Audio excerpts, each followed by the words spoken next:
Read it one more time.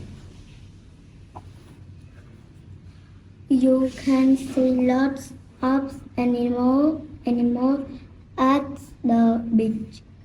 There are fish and there are birds. There is another animal at the beach. This animal has got a big shaft. What is it?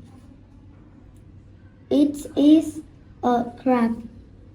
Crab live in the sea and on the beach. Crabs are different colors. They can be white, black, red, orange, or brown.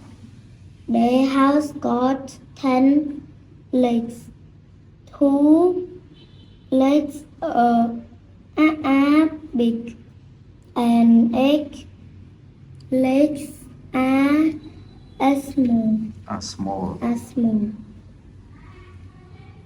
They can swim and they can run, but they cannot fly. Fine. So how many legs are there?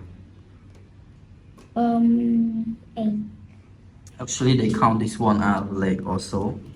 So there are totally 10 legs. And how many legs are small? Small. Here. 1, 2, 3, 4, 5, 6, 7, 8. So there are 8 that are small. How many legs are big? 2. There are 2. This one actually, these are the 2 big. Okay. So it is about crab. What color are they? Black, red, orange, and brown. Brown. Okay, so they have different colors. Okay. They can be white, black, red, orange, or brown. Okay, good job.